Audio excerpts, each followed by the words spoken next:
Assalamualaikum warahmatullahi wabarakatuh. Innal hamdalillah nahmaduhu wa nasta'inuhu wa nastaghfiruh wa na'udzu billahi min shururi anfusina wa min sayyiati a'malina may yahdihillahu fala mudilla lahu wa may yudlil fala hadiya lahu. Asyhadu an la ilaha illallah wa asyhadu anna Muhammadan abduhu wa rasuluhu la nabiyya ba'da. Allahumma shalli ala Muhammad wa ala ali Muhammad kama shallaita ala Ibrahim wa ala ali Ibrahim fil alamin innaka Hamidum Majid.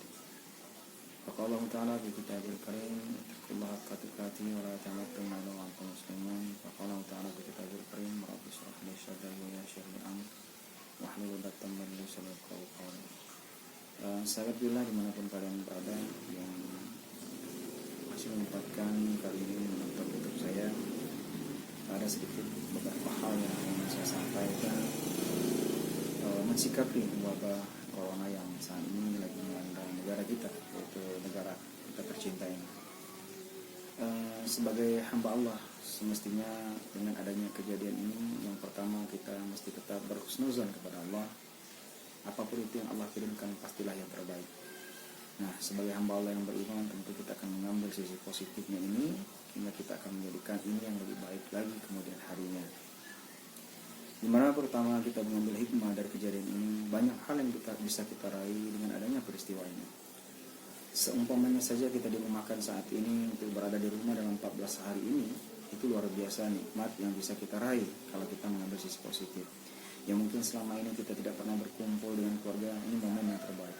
Yang mungkin selama ini kita tidak pernah membuka Al-Quran, ini mungkin yang terbaik pernah kita lakukan. Yang tidak pernah badan kita atau wajah kita atau tubuh kita bersentuhan dengan air wudhu, saat ini mungkin momen yang terbaik untuk bersentuh dengan wudhu.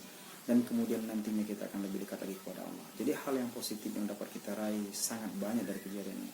Namun kalau memang di pikiran kita, artinya dalam tanda kutip persepsi kita cuma seuzon, tentu banyak keluhan yang didapatkan, ya, bagaimana makan, bagaimana ini, bagaimana itu, keluhanlah yang akan kita dapatkan, dan itu tidak akan menyelesaikan masalah kita.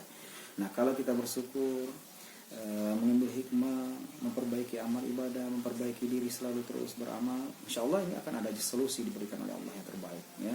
Nah, yang kedua, ini jadikan momen untuk kita kembali kepada Allah agar kita lebih baik daripada sebelumnya. Artinya kita meningkatkan rutinitas amal ibadah kita yang selama ini yang memang mungkin jauh, sudah kita dekatkan. Yang sudah dekat malah lebih meningkatkan kembali. Nah, ini yang kita harapkan dengan adanya peristiwa-peristiwa yang menimpa atau wabah yang menimpa kita saat ini, ya. Jadi kita terus berupaya. Kemudian yang tidak kalah penting juga, selaku saya praktisi ruqyah, saya menyarankan untuk keluarga kita semuanya itu melakukan ruqyah mandiri, ya.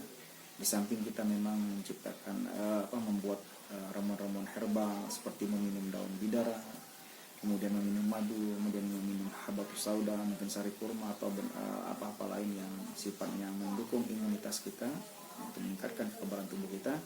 Nah, lakukan juga ruqyah mandiri. Nah, salah satu benteng yang ampuh yang Rasulullah berikan kepada kita yang memang ini sudah disunahkan. Jadi jangan mudah berputus asa atas apapun yang terjadi saat ini. Jadi terus berhusnuzon kepada Allah, berbaik sangka kepada Allah agar Allah memberikan yang terbaik kepada kita semua.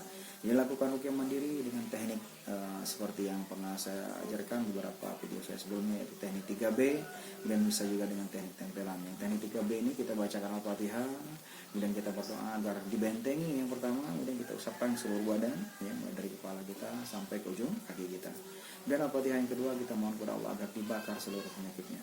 Kemudian kita usapkan ke seluruh badan. Kemudian yang ketiga kita baca lagi Al-Fatihah, kita mohon kepada Allah agar dibuang sisa-sisa penyakit. Jadi 3B ini lakukan rutin kita, mudah-mudahan ini akan ada menjadi sebab atau menjadi asbab daripada gangguan-gangguan kita atau penyakit-penyakit kita, termasuk dalam kegalauan hati kita saat ini menghadapi wabah ini, ya.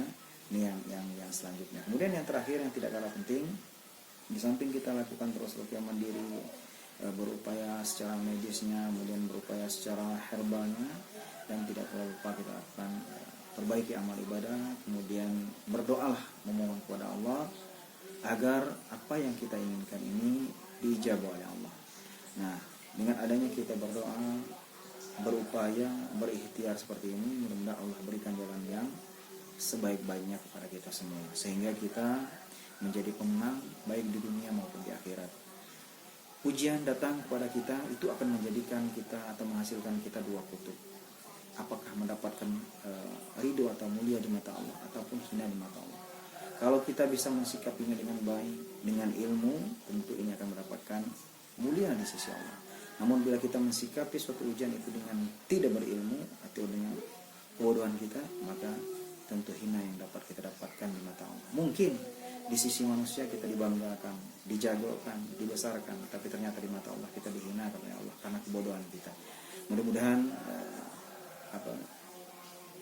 sedikit pengingat buat saya pribadi dan kita semua, agar senantiasa mensikapi segala sesuatu itu dengan kepala dingin dan dengan berhusnuzon kepada Allah, agar kita menjadi manusia yang terbaik di muka bumi ini, sehingga benar-benar kita mencapai surganya Allah. Mungkin ini yang dapat saya bagikan, mudah-mudahan bermanfaat.